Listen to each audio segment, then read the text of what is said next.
thank you for tuning in. This VM class will be an overview of our production process for surgical animations at TVASurg. The target audience will be recent grads who did not make an animation for their MRP, but who still want to learn the animation pipeline, folks who may have graduated many years ago and haven't done animation work for a while, maybe they want a refresher, or for anyone who's just interested in how our team works. We use Cinema 4D for most of our 3D content, so I'll be focusing quite a bit there. But we also do use ZBrush, so I'll show a few tricks in there as well. Compositing is the final phase of animation, and for that we use After Effects. So that will be part of the workflow we touch on as well.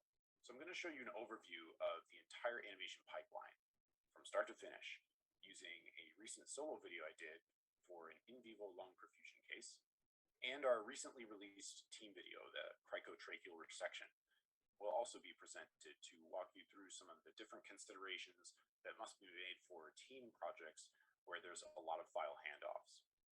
So this will be 2 different scenarios I'm pulling from to show you how these techniques work for individual or collaborative animations.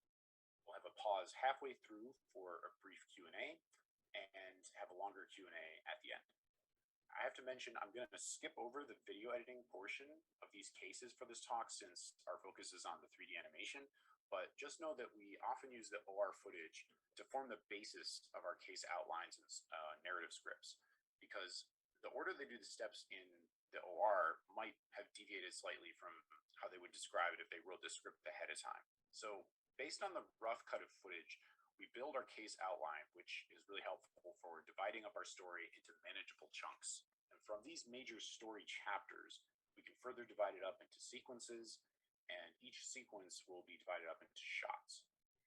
We go over this outline with the surgeons at the beginning of the case to make sure we're on the right track. And then the outline translates directly to our animation sequences.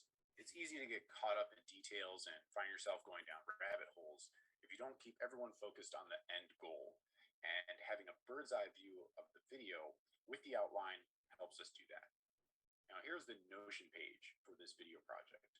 Notion is an incredible app that many of you may be familiar with. And this is where we collect links to various assets for the project.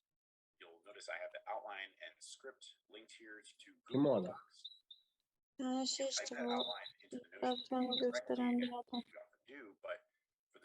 Sorry, was there a question? Oh, I guess not. I'll yeah, if there's not a question, we'll ask you to just keep your mic on mute, but we'll have a Q&A in about 25 minutes or so. So I'm going to start back the presentation again. Just to edit, since they can't log into Notion, we use Google Docs and Google Slides for collaborating. This progression of outline to script and script to storyboards is the heart of where this collaboration happens for the animation content. Here is where we have the most flexibility to build and make changes. All right, so let's get right into the animation production. At the same time that outline and script are being built up in collaboration with the surgeon, we can start building up our 3D assets. We import the patient's medical imaging scans into a software that can make automatic 3D reconstructions, such as 3D Slicer, shown here. Now, the most important thing I can tell you about this part of the process is that more times than not, you will be working with less than ideal scans. For example, you'll often get scans with thick slices and you lose a lot of detail there. But this is good news for us. It means there's value in what we provide as medical illustrators. I'm sure many of you are familiar with retopology, so I won't go into this too much. This is just the process of remaking the geometry layout of a 3D model so that it's usable in animation, and it's definitely important. There's different approaches to this and some automated options as well. Shown here is an example of using Z-spheres, which is an option within ZBrush.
Hi, Paul. Just, oh, okay. This is a series of still frames, so there's no voiceover.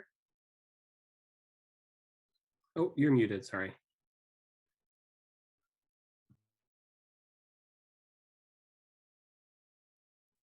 Oh, sorry. You guys aren't hearing any audio? No, it cut out for me, and I think Jenny mentioned in the chat as well. It cut out about maybe 30 seconds ago. Oh, geez. Oh, sorry about that.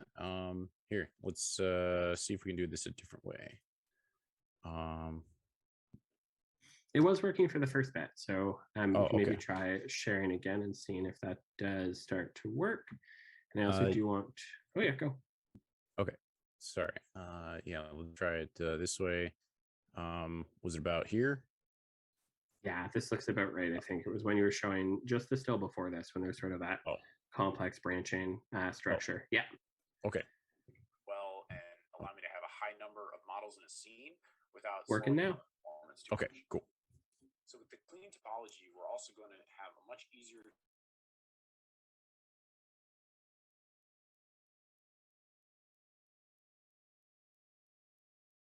Oh no, it has cut off again, but it was working.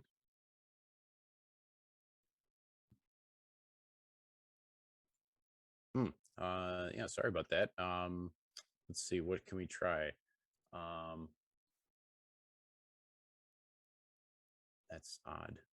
It's very odd because usually the audio should be coming through without issue. Let's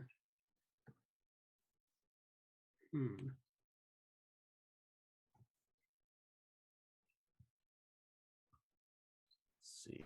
Hang on, let me try one thing.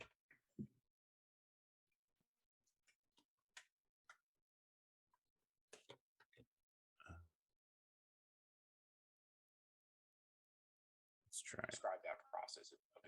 Is it back? For certain anatomical features, seems like it's working now. Maps, and okay. This heart model is a great example of that. For this specific animation and heart model, what I knew from the beginning was that I would need the heart and pulmonary vessels to be connected, all as one model, for some specific shots we wanted. And that dictated my approach, where I built up the model in a few different pieces, but then combined them so that in the end, I would have one continuous piece of geometry and one texture map for the whole heart, allowing me to animate the blood flow on the texture map. With the lightweight topology, I could easily use mesh deformers and Postmorphs to animate the model and get real-time playback in the viewport, allowing me to fine-tune the animation wherever I needed. This becomes really important when you have to do heavy revisions. Personally, I think this is the biggest difference between entering the field and being in the field. You have to build assets reasonably quickly, that's a given, but it's not only about how fast you build something, it's about how fast you can make 6 to 12 versions of it, and how fast you can change that whole model set multiple times over. The models from our cricotracheal resection video are a great example. Our modeler in this case, Jean, didn't just make one trachea model. She had about 10 variations of it on the first draft, and that eventually grew to a total of 19 over the course of about 4 or 5 major revisions. When you have major changes or updates to a file you're going to hand off, it's going to be easier to follow along with what's changed or been updated and why by use of annotation tags. This is one of my favorite features in C4D. As soon as my colleagues open up this file, they're going to see the annotations in the viewport. That's what these tags are, and as you can see, we make extensive use of them. So anytime I want to make a note for someone else in the pipeline, in this example, let's say I want to let my modeler know that I noticed there's this extra little crease here, and if I turn off the symmetry, we'll see that there's some polygons that got added to the cross section, but there needs to actually be a gap here so that when we activate the symmetry, it's going to connect seamlessly. So I just want to let them know that this needs to be deleted out. I can make the note directly here. If I'm going to add an annotation, I go to Other Tags, Annotation. But since all of these objects are in a null, as the transparency turned off, and then we're activating each one, I'm actually going to note up here on the topmost layer. So go annotation, and here I'll say extra state 5. they'll know what that means. And I can give it any color I want. I can also click this to inherit from layer, and that's going to take the color of whatever layer the tag is placed on, and that will make the background color, so that way when we've got all these annotation tags activated at the same time, we can kind of tell which one's referring to what. We can also do this. This is kind of cool. We can fold it so that it just becomes this tiny little annotation. Then when we hover over it, it's going to flip out and tell us what it reads. So that's annotation tags. So for organizing all these groups and models, there's a great organizational feature we've made use of in C4D called layers. All right, so following up from our previous example, let's say our modeler got back to us with a new version of this trachea model with the correction he made. And so now I want to put this back into the hierarchy, and I need to assign it to the same layer. So the way you assign layers is you can just click on this little box, and this will let me add it to any of the layers available in the file that have already been made.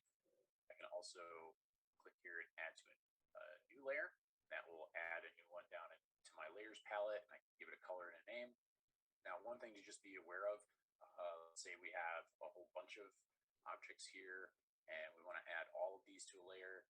If I click on that color box and try to change its color, it's only going to do that one layer. So if I have a bunch of objects and I want to add all of these to a new layer, I'm going to right click on them and then go add to layer and then do it this way. And that will allow me to move several objects over to a new layer as opposed to just one. As scenes get heavier with more models and added to the scene, we might add more layers and even make use of sublayers. My strategy for reviewing the models and updating the modeler of what I needed was to create a temp layer, and in it I basically made just really quick and dirty versions of the models I wanted. The layers and sublayers become really important when you need to find things to update. So now let's talk about a great feature in C4D that we use quite a bit at TVASurg, which is the take system. Each take is basically a version of the scene with a specific camera assigned to it, specific render settings, and specific models active in the viewport. Here's where a consistent naming system is going to be really important. You want to make use of the same naming convention in your takes, your shot folders, and your After Effects comps. And that will save you a lot of stress when you have to find things later. The same is true for models. Naming conventions and organizational strategies are really important when you've got over 100 models in one scene file and it's being shared with multiple people. Now, we often say takes and shots interchangeably, and I'm sorry if I do that in this talk, but it's because they're kind of the same thing. The only distinction is if you have different versions of the same shot, then you'd have separate takes. So, for example, here I've got a shot with 2 different takes and a shot with 4 different takes. It's the same shot, but there's different models active in the viewport in each of those takes. So later I can composite them on top of one another at various levels of transparency. You've got 40 to 60 shots to keep track of. You want a naming convention that will help you keep things organized and easy to change and update when you later have to remove or add shots in the middle somewhere. Takes can be put in the render queue in C4D, which means we don't need to separate the files for separate shots. All the shots are in one file and they're organized by these takes. Now, once we have a solid script and a shot structure for the animation and our models are ready, we can begin the animation process. And this consists of making our shots in Cinema 4D. Now in Cinema 4D, the first thing I'll do is add some camera objects to the scene. All right, so there's a few different cameras we could choose from. I usually go with a default camera, or I'll use a target camera. We can also build a target camera manually.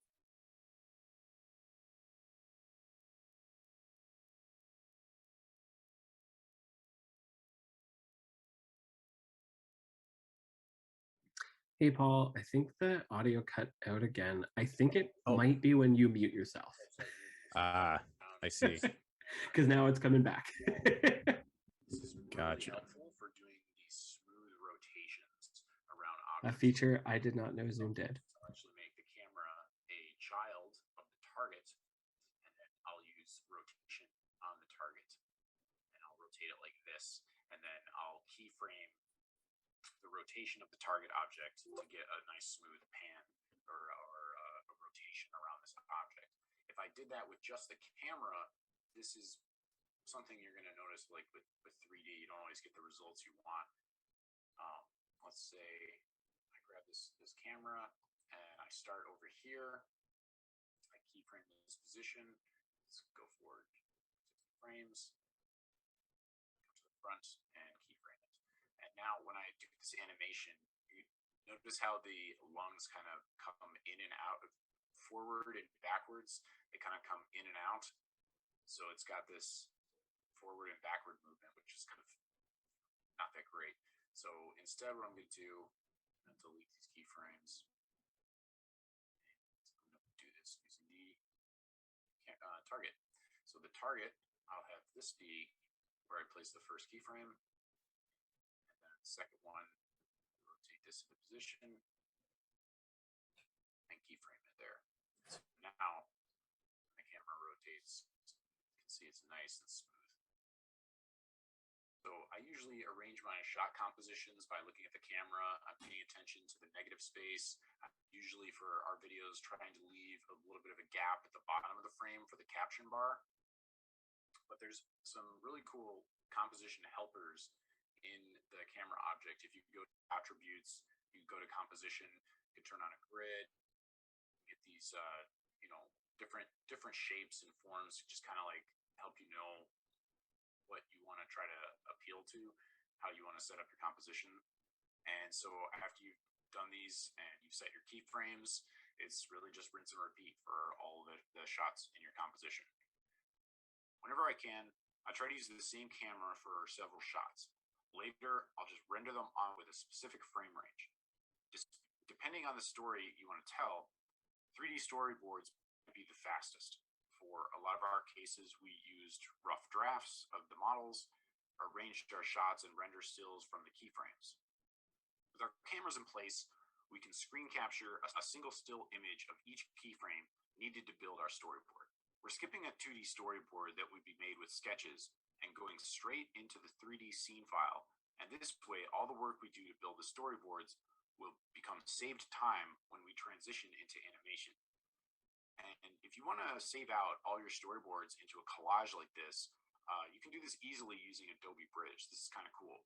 And you find the folder where they're all located in Bridge, and you go to the Output tab, and you can make a contact sheet with a customizable row and columns, and then you can adjust the column, the spacing, and all that stuff. This is really cool. I like this little function. This is a quick way to assemble storyboard frames into a PDF that you can share for review. For the first round of review, we won't even put these still frames from the 3D scene file into video format. We'll drag and drop those JPEGs into a Google Slides or a Google Doc to match them with the draft script. You'll notice that we've used a table in the Google Doc divided into 4 columns for the shot number, the narration line that accompanies the shot, a brief description of the action in the shot, and the storyboard screenshots. This keeps the production team and the content expert on the same page with where things are going. Now, internally, we have documentation that you never really need to show client or the content expert, such as this individual shot list. This shot list for the cricotracheal resection case was pretty extensive. It really demonstrates how many individual components were involved in that animation.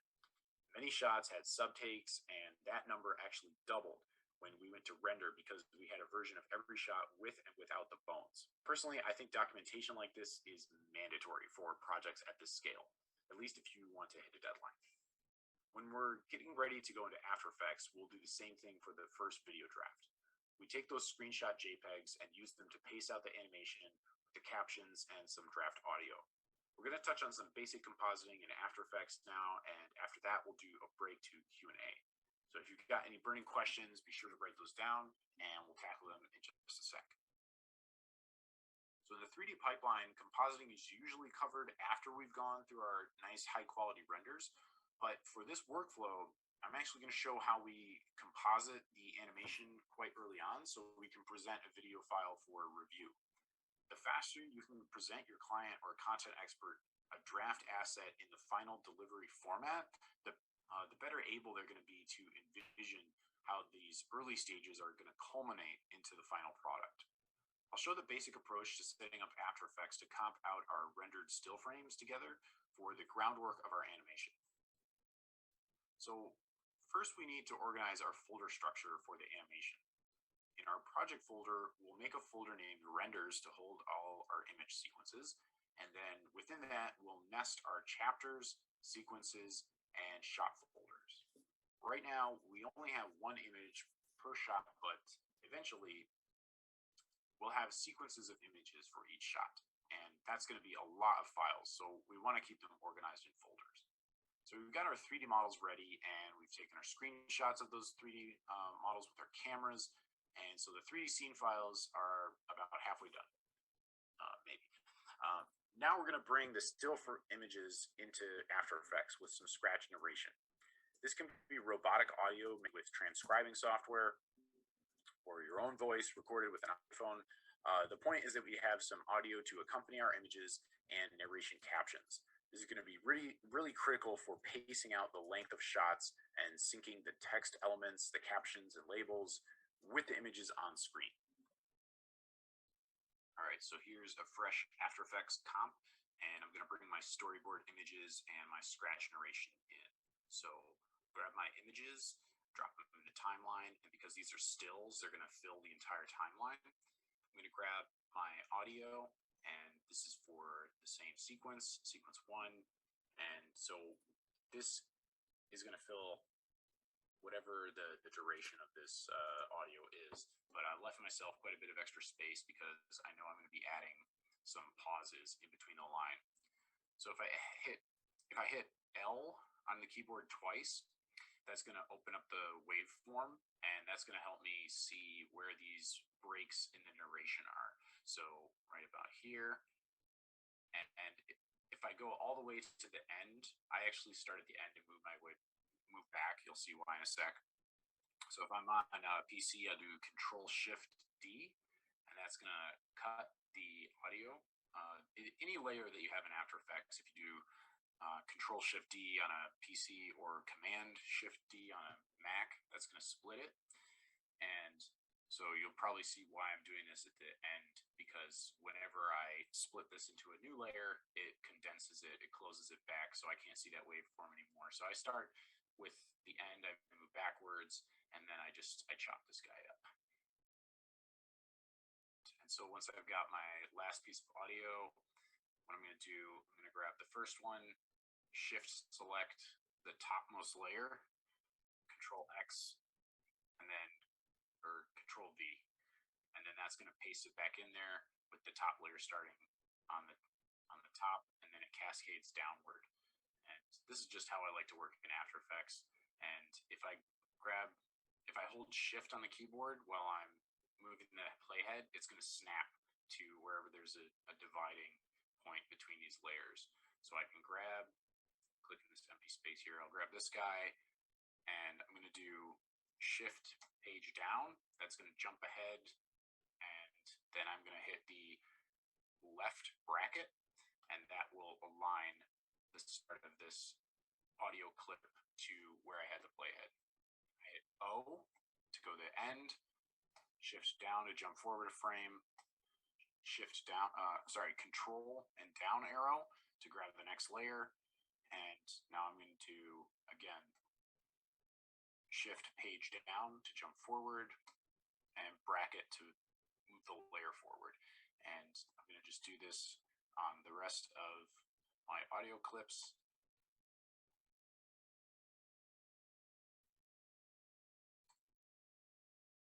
And that's going to help me pace out my audio for putting in the captions.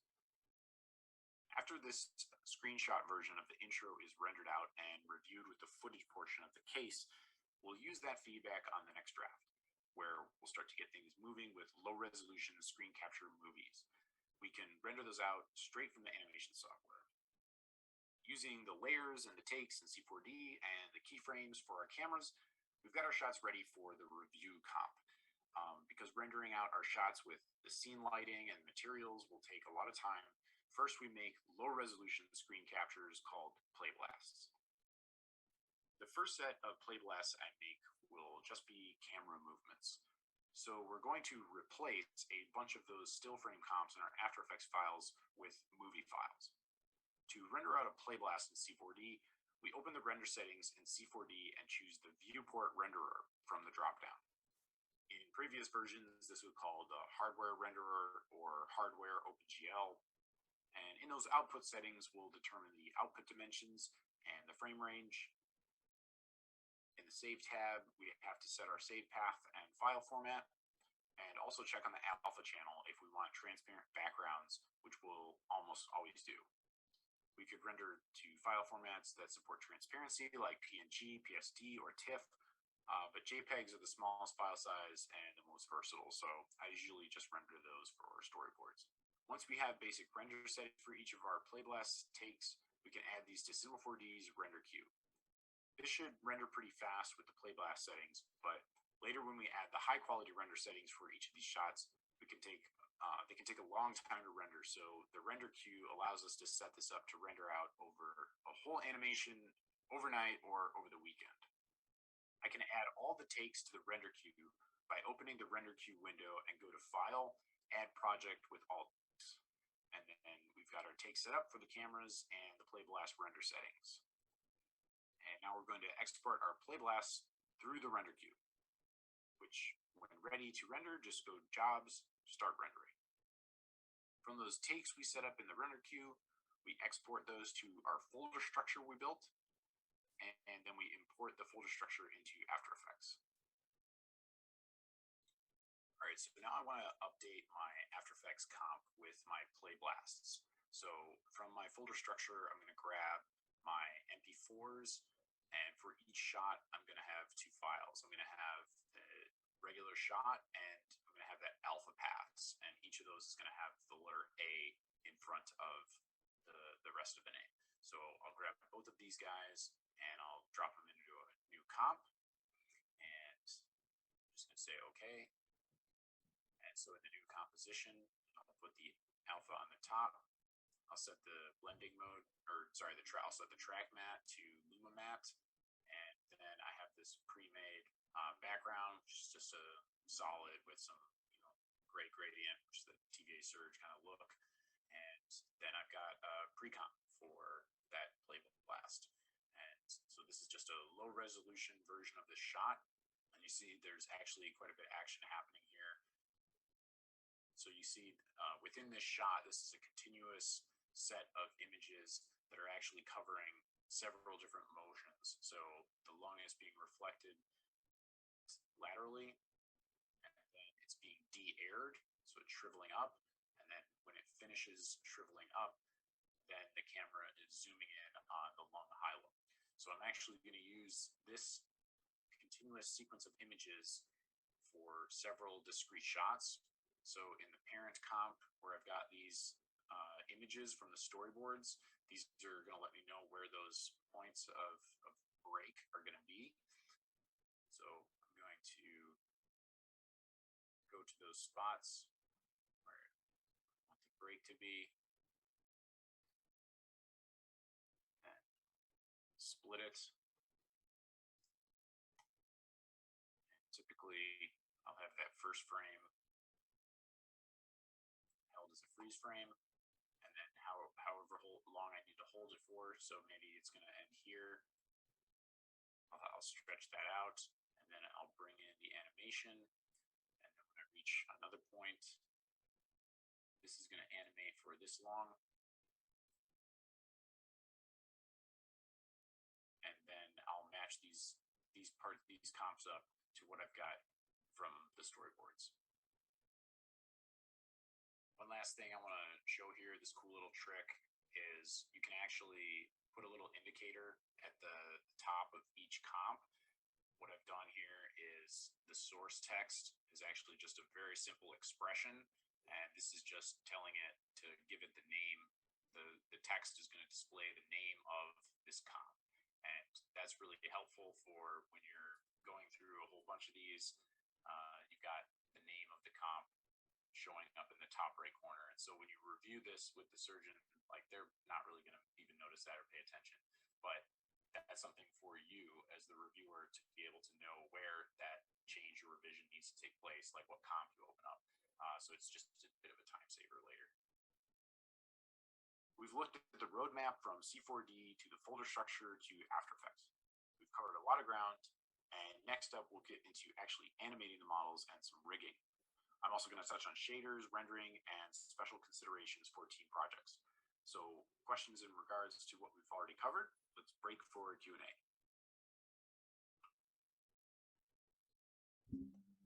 All righty. Welcome, everyone, and thank you for tuning in. Alrighty, so sorry about the audio mishaps there, guys. We'll try and get that corrected for the next round. But was there any questions on what we've covered thus far?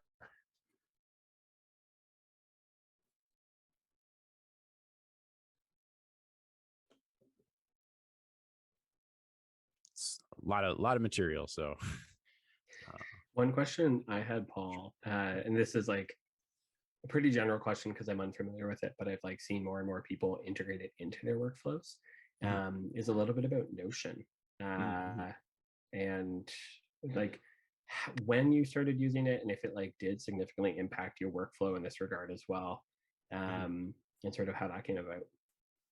Oh, sure. So yeah, we started using Notion, I want to say around 2018 or 2019. It was definitely pre-pandemic because I remember we had started using it then. I can't remember like for how long prior, but it was definitely 2019, maybe even as early as 2018. And we kind of just dove right in right away. A lot of the folks on my team were really into like bullet journaling, and we really felt that Notion is sort of like this digital bullet journal. And especially for team collaborations, it's just so amazing, and really just an amazing tool for collecting information and having it easily accessible, organized, and you have so many different ways of presenting stuff. It's really easy to put links to other assets like Dropbox folders, Google Docs, tables. And so, yeah, it's become like a central hub for a lot of our workflow, especially with project management. I'm actually going to be showing a bit more of that as we go forward. But I think the examples I showed already, like the shot list, we also do like a model list for every case. And yeah, all the relevant links to review the different iterations of each draft that have gone through. So it's been probably, like really big game changer for us. And it's, kind of an integral part of our workflow now, for sure. Awesome. Thank you so much. Okay. Well, yeah. Oh, see a hand up from Kate Campbell. Hey, Hi, Kate. Paul. Hi. Thanks so much. I'm doing good. I learned a couple of new tips. I didn't know about the contact sheet or the that source text is definitely a good tip as well. I know you talked about it, but I also noticed how incredibly organized your files are. Are you using anything to help with the naming? Like a plugin or something or are you naming each individual layer, each individual file separately? Or like, I'm wondering if there's any efficiencies there that you discovered. Yeah, you know what? There are some plugins for various pieces of software. Actually, the only one I've really used much is on ZBrush. There's a set of tools. I think it's called Nix Tools. And there's some pretty cool features in there for like naming ZBrush subtools, especially when you've got like huge model sets. A lot of times also what will happen is when you import something into ZBrush will just decide to rename things all on its own. So that's like really helpful to be able to kind of manually rename stuff. I know it can seem pretty like tedious and overwhelming to like look at that from above and see like everything that's all written out. But a lot of times what I'm doing is I'm copy pasting I write the first shot name and then I'll copy paste that to the next one. And then I just delete the last integer, right? The last character, and then just update that. So on a lot of these things, I'm only updating 1 or 2 characters as I go. But as I go, I start with that first naming convention, and then I'm updating it as I go along. And then the same thing for like shots and folders in the folder structure. I only make that set of shot names or whatever, that folder the first time around, and then I copy paste it, and then I just update the parent sequence or chapter number. So it yeah, if there's other like tools for doing this kind of stuff, please let me know. Like, shoot me. Oh, I yeah, one does come to mind for After Effects. It's called Motion 2, and it's a plugin that you can install, and it allows you to rename multiple layers and add a prefix or suffix to all of those layers in After Effects. But so I was wondering if there was something similar for Cinema 4D, but it sounds like you're labeling them individually, but just updating and going, and you made a good point, labeling as you go, right? You're not waiting until the end to do it, because then that's more labor intensive at the end. So that's a good tip as well. Yeah, it's one of those things I find that, if you were to like sit and do it, from scratch, like if you had a file full of stuff and you were like going through and naming one thing, that would take like, an hour or two. But like, if you're just in the habit of doing it as you go, I don't feel that it like adds that much time. It's just like, and for me, especially finding keyframes, and finding stuff, it's way easier to have everything named. And especially when you're passing these files back and forth between multiple people, it can be really tricky to like pin down what someone needs to update or change if things are like not named in the file correctly. So cool. Well, thanks so much. I look forward to the next section. Right on. Okay. So yeah, if there's not any more questions, we'll jump back into the video, and I'll try to make sure I get this set up properly this time, so we have the right audio. So let's see here. Here we go.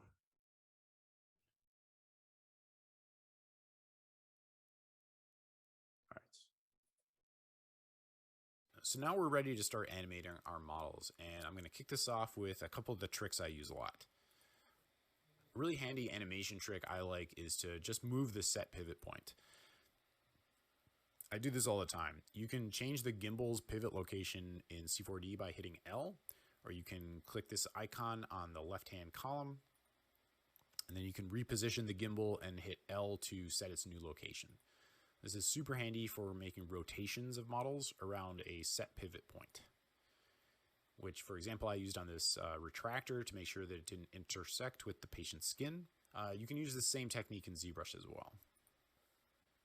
We have a custom arrow model we've made with some bend deformers on it, and so I want to show an example of using this.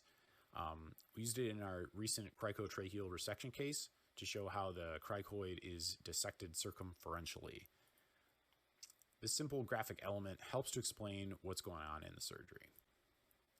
But I actually found this particular shot a little tricky because the concave curvature of the anatomy made it really challenging to encircle it with the arrow without there being any ugly intersections of geometry, which would really be bad for the message, because the whole point is that they're getting around the structure and not hitting anything else.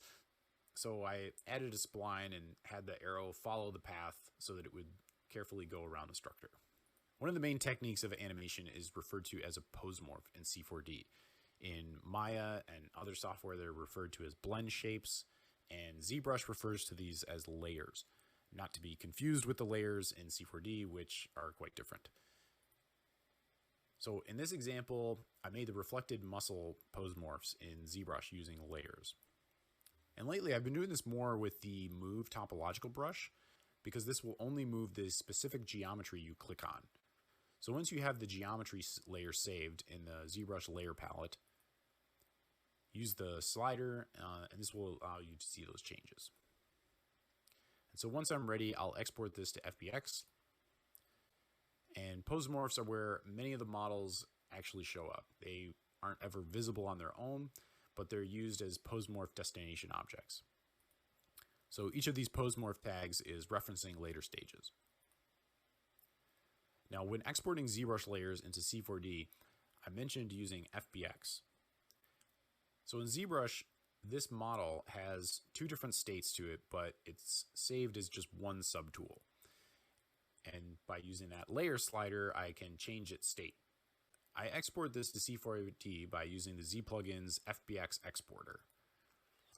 And when it shows up in C4D, it has all those Postmorph tags and subdivision surfaces already set up.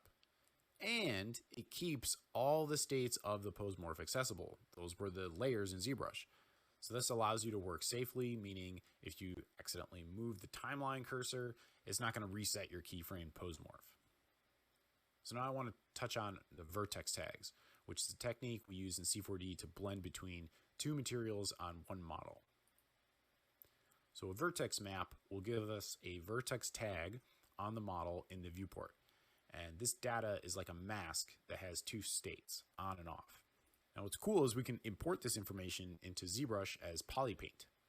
And to do so, we export the C4D model that has the vertex tag on it using FBX and check on the vertex colors and vertex maps to vertex colors checkboxes. And so that will show up in ZBrush as polypaint. And if you're wondering if we can go the other way, yes, we can. So if I paint my vertex maps with a flat color and export that to FBX, then in C4D, I have the FBX import options to say use vertex colors and grayscale to vertex maps. And that will import with the vertex map tag on it. Pretty sweet. So a primary task in animation is to set keyframes and make sure model movements are synced together.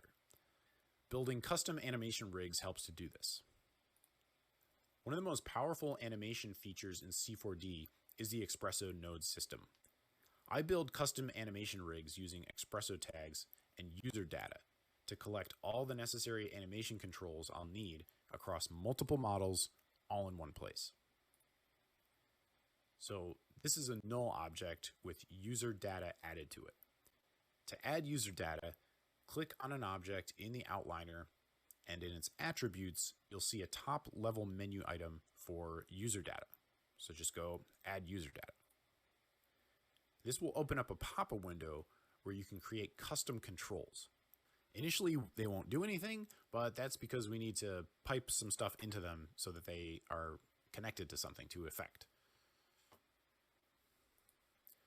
So next, we'll add an Espresso tag and use this to reference that user data. This Espresso tag can actually be placed anywhere. I just find it's most convenient to have it on the same null object. And here's what that node system looks like in the Espresso tag. So on the left, you see the anatomy controller, and on the right, you see all the objects that those controller sliders are affecting. So if I click on the red output square of that controller null, at the node for the controller null, at the bottom of the list, you can see the user data that I can add.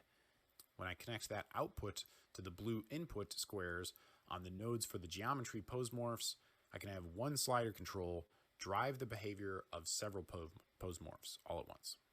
Now you may also notice some of these range mapper nodes.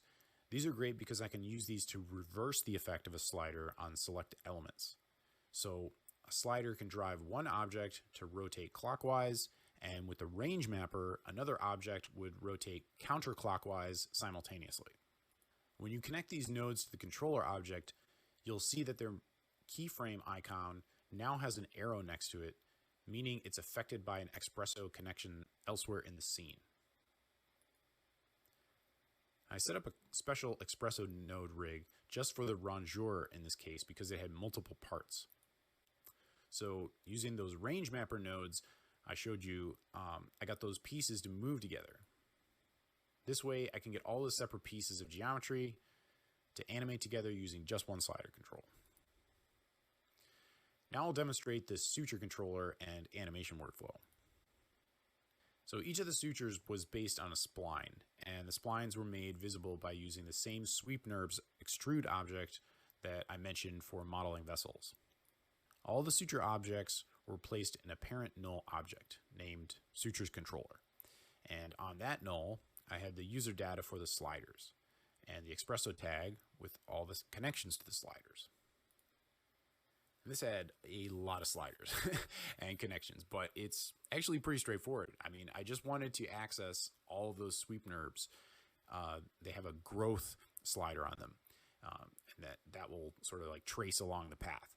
And then the Postmorphs of all those sutures, those were basically animating between like, you know, being loose or tightened, or that was kind of like the action that was taking place in the scene. The method I used for revising these sutures, because we had several revisions on these, it was the same set of steps basically each time. First, I opened up the Posmorph tag and made sure I was in the edit mode, because if it's in the animate mode, then when you try to move a vertex point, it's not going to move. It'll just be like frozen in its position. So you have to be in edit mode. I also turn off the transparency on the parent spline and then activate the transparency on the child spline that I want to edit. And then when I deactivate the sweep object, you can see that the child spline I want to edit is active. The end state of the Posmorph has been removed from the viewport. So here I'm adjusting the superior locations of the splines in this running suture because we had to update the model and the proximal mucosa position had changed. So when I first laid down these splines, I used the minimum number of points I could get away with so that making adjustments like this would be easier. The more points you have, the more you're going to have to reposition when you have revisions, and you're always going to have to expect revisions. Towards the end of production, we had a revision for the exit location of the posterior wall suture. It actually shouldn't pass beneath the cricoid cartilage like it is shown here. It's supposed to go straight through it. So when it exits, it's going to secure that suture. It doesn't rip out, right? When you see all these suture splines together, it can seem overwhelming, but as long as they're organized in the file, it's going to be less stressful to go back and make those updates. Also, to me, like the beauty of building up these rigs with all these keyframes, you go in and you make the necessary change to an upstream object, and when you reactivate all the objects in the outline and set the Posmorph back to animate, everything updates and you're back on track. Now, I also want to point out this really subtle adjustment on the posterior wall suture after the proximal and distal walls have touched. Notice that there's this delay in tightening that suture down, and this was very much intentional. In fact, it's a critical aspect of this procedure. And when these walls touch, there needs to be some slack left in the suture because this tissue is extremely delicate. So only after the walls are touching will they gently tighten the suture to complete that posterior wall reconstruction. So knowing this, I made a separate spline and separate slider control just for that last little detail. This is an example of how your knowledge of the procedure and what needs to be shown will dictate how you build your 3D scene file. And during production, we had to add a shot after that posterior wall was tied down because those posterior wall sutures are actually tied and cut before the anterior wall begins. So to add a new shot in there, I named it shot 0. I could have also added a shot to the previous sequence or named them shot -1 and shot 1-1, shot 1-2, whatever works. But the point I want to illustrate here is our shot list on Notion and how keeping this up to date became important when we were handing off files. I want to really recommend keep making it routine when handing off a file that you update the documentation so the next person in the pipeline will understand why things have changed. Because adding a shot at this point means that the frame ranges from this shot onwards all have to be shifted 30 frames forward. And so that's really important for the next person to know. Now, as mentioned, we'll also use annotation tags to indicate what's changed in the file since the last round of handoffs. I also added annotations to the render settings for new or changed shots. Revisions are tracked and notifications are made in more than one place. This may seem redundant, but it's not. It's clear communication. You can almost never have too much communication when you're working in a team on a large-scale project. So let's cap off the suture animations on this trachea model, and I'll show you how I placed the suture knots. So all the sutures are based on splines, and the ends of the sutures are initially off-screen, but I've also animated their end states for when they're tied. So the end points of those splines will get pulled in, and then I'll tuck them into these pre-made knots that I've modeled with geometry. In this shot, we can see both endpoints of the stay suture, color-coded purple, in its end state. So it's ready to be tied. So this is a suture knot model I've made with geometry. These were modeled to show the alternating knots they use when tying things down in surgery. And they use this alternating knot so that it won't come loose later. Now in a separate file, I made this custom knot where the end of one knot connects to the next set of knots. And I used selection tags to assign two different colors so we can see how they're related. But for this step of the procedure, what they do is they tie down the stay suture first, then they take one of those loose ends of the stay suture and they tie it to the loose end of the posterior wall suture, shown in blue. So one of the things I did was, if I right-click on the spline endpoint, I can get the options to change its interpolation. And so now I have Bezier handles on that endpoint. And this is going to allow me to better adjust the angle of the incoming spline, so it feeds into the geometry model at a smooth, natural angle. Now, this is probably the best reference image I could pull from the footage in this case. The lighting was really challenging, and our point of view was pretty far away. So when we're at max zoom on our camera and the lighting isn't cooperating, we don't get as much crisp detail as we'd like, and especially on very fine sutures. This is what most of the footage actually looked like during this section. It's almost impossible to see individual knots, but I could at least see some of the order in which the knots were tied. And the fact that critical moments like this are so hard to capture with video is actually great news for us as medical illustrators, because it means there's a gap that we can fill. And in fact, we're the most qualified people to do so. So now it's just a matter of finding the right position for the geometry knot model and aligning the splined endpoints so they feed into it. I'm constantly toggling the divisions on these knot models while I'm doing this. I want to see what's going on. I want to see what it's going to look like and make sure the fact that these are two separate objects isn't too obvious like it is here. So I get the geometry as close as I can. Then I go back and adjust the endpoint at the spline. And as long as the trajectory of those two loose ends are aligned, it should be enough. And then after I have the stay suture knot positioned well, I'll grab the remaining loose end for the posterior wall and match that one up as well. And I do the stay suture first because it had two splines it had to match with, whereas the posterior wall only had one. Now this is use case dependent. I had to manually adjust the opposite side because the positions were different. You may have some scenarios where it makes more sense to do the running sutures with geometry as well, and then the knots will be seamlessly connected. Or you may want to make knots from splines and you could seamlessly connect those as well at the end. It all depends on what you're given and what works best for the situation. So in this specific case, because I had to have the purple and the blue knots tied to each other, the way I felt would be best efficient was to use the geometry for the knots, and then I stuck with the splines for the running sutures because that just made the most sense to me at the time. And I knew we'd only see these knots while zoomed out, so I wasn't worried about them being too obvious that they're actually separate objects. But in different situations, especially if this camera is zoomed in really close, I might actually go with like a different approach. So we've covered animation for our assets in the 3D scene file. We've revised those animations and keeping our team updated with the changes. So let's go into the final phase, which is setting up our materials and rendering out at high quality and compositing those high quality renders for the final export. At this point, the narrative aspect should not have any more changes. You have to schedule your meetings for final sign-off so that you have enough time for rendering. This is one of the greatest challenges in 3D animation because clients and content experts frequently come back to you with more changes after they see the final rendered animation. But the more you gain experience with scheduling out the review sessions and they can see where things are headed though, you can eliminate a lot of the revisions early on. And by the time you get to the final sign-off meeting, the final set of revisions should be manageable. You just have to schedule in a buffer for making those last set of changes. So let's get back to production. If you get into making surgical animations, you're eventually going to build yourself a library of shaders that you can reuse.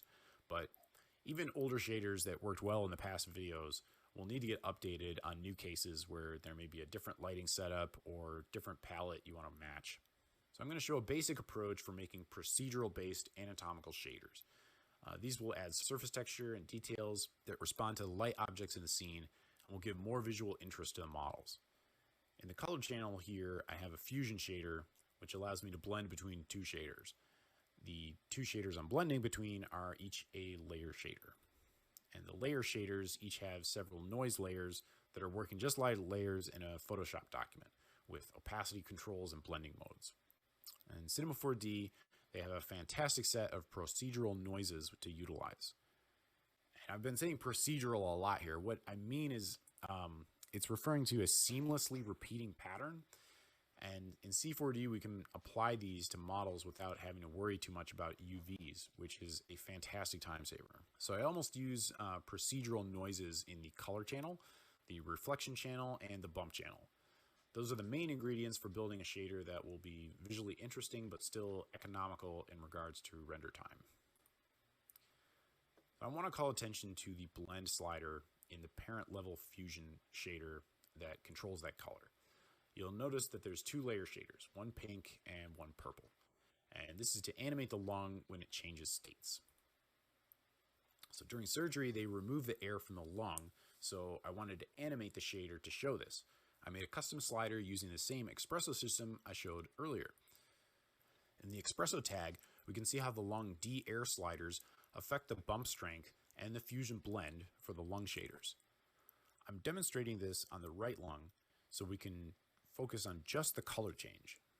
But in the animation, I actually only used it on the left lung when it was deflated for the procedure.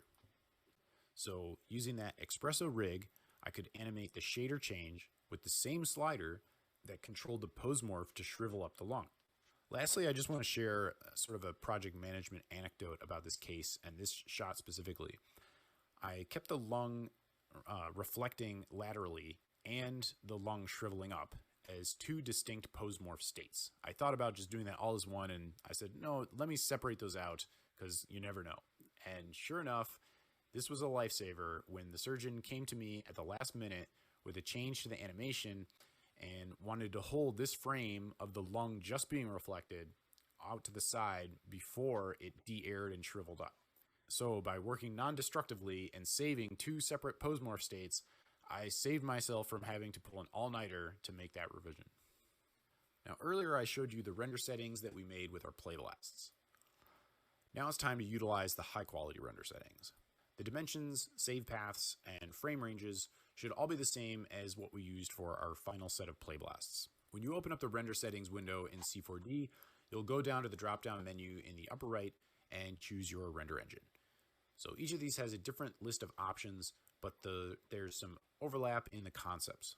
So if you're using third-party render engines like Arnold or Redshift, this is where you'll find them, and a lot of what I'll get into next may not apply, but generally this is, if you don't have a third-party renderer, here's how you can get some good-looking renders with just the physical renderer that comes with C4D. For this demo I'm going to dock the render settings window to my viewport and show some basic settings with the C4D's native physical renderer. Once selected as my render engine, the physical tab will become available. And here I'm going to set the samples for specific effects in the scene. I'm not going to go too much into depth on these, but when you know what effects you're using in your shaders and render passes, you can shave off some render time by turning the samples on these to 0 if you're not using them. Now there's always going to be a trade-off when it comes to render samples in terms of render time and messy edges on the render. So it's all about trying to find that sweet spot, and hopefully if you've left yourself enough time to render, you can crank up those samples and get beautiful clean renders. A moment ago I mentioned render passes, so let's dive into that. Render passes allow you to separate out different elements of a render like shadows or reflections. This way in compositing we can dial these in and make them stronger or more subtle. Ambient Occlusion is one of the most commonly used render passes. It's going to add some darkness in the crevices and spaces where objects are close to one another. This is a great render pass, and C4D, it has its own settings. One of my favorite render passes to use in compositing is a depth pass, and this depends on setting the camera depth setting for a depth pass. In the camera object's attributes, I'm going to focus on the object tab and set the focus distance. So this represents a plane where objects will be in sharp focus, represented by black in our depth pass. And in the details tab, I'm going to set a depth of field map rear blur. You can see as I adjust this that it shifts a plane on the camera object, and this translates to white in the depth pass. So later in compositing, I may invert these values depending on what I'm using it for. There's another pass that's very similar to the depth pass, which is a position pass. And this will be a better version of the depth pass for use in depth of field. Now, I don't have enough time to get into it, but if you're interested in learning more, I'll provide a link. Another render pass I may want is an object matte pass that gives me a solid black and white pass I can use as a mask for a specific object. This pass requires that I add a compositing tag to the model, give it an ID number, and then correlate that number to the pass in the render settings. With all my passes added under the multipass in the render settings, I need to make sure these are saved out separately. And so I do that in the Save tab. I'll copy paste the save path information and activate the pass. And then just like with the Play Blast, I've got a custom render setting for each take. The last thing I want to mention here about the render passes is the file format. You want to use the OpenEXR file format. This is the industry standard. This file format will collect all your render passes into one file, and they're surprisingly small files for how much information they hold. And now that we've set up our render settings and passes for all the takes in our files, in our file, we can add these to the render queue, render them out, and we're ready to comp them up in our compositing software, which in this workflow is After Effects. Now, earlier when I talked about Play Blast, I mentioned pre-comping them, and now you're going to see how that helps us.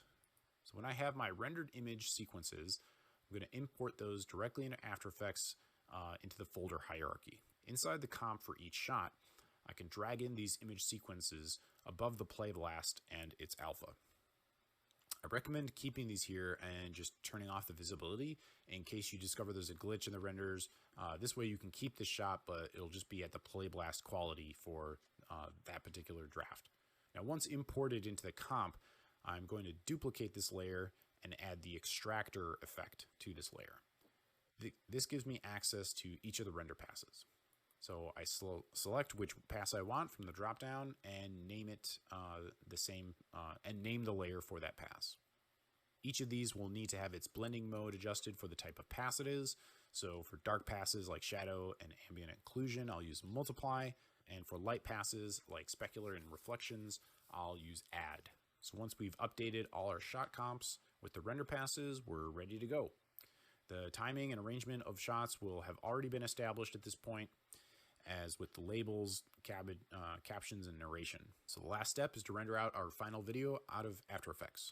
Now, the last thing I'll mention is, again, the rendering out of these image sequences is going to be a bottleneck when you're using high quality render settings. So it's really helpful to calculate how much time you'll need to render. And we can do this with our shot list, and this is why it's good to make use of this in a spreadsheet or a table like in Notion. Now here's Notion. This is how we can calculate render time. We've got a column for the start and end frame numbers and a column for the total frames for each shot, which references those start and end frame numbers. You set the column type to formula, and you can reference the values from the start and end frame counts. Then we hover over the bottom of the table, and these calculate buttons become available. So we click on calculate, and then we can choose sum to total up the frame number for the whole animation. And so then we multiply this by our average render time per shot and per frame, and we'll have an estimate for how long we need to render the whole thing. So if this render time gets to be more than what your available machines or render farm can do in a weekend, then you know for sure you've got to shave some time off the render for each frame. So that's a summary of our workflow at TVASurg for making surgical animations with Cinema 4D, ZBrush, and After Effects. I hope this BM class was useful to you, or at the very least entertaining.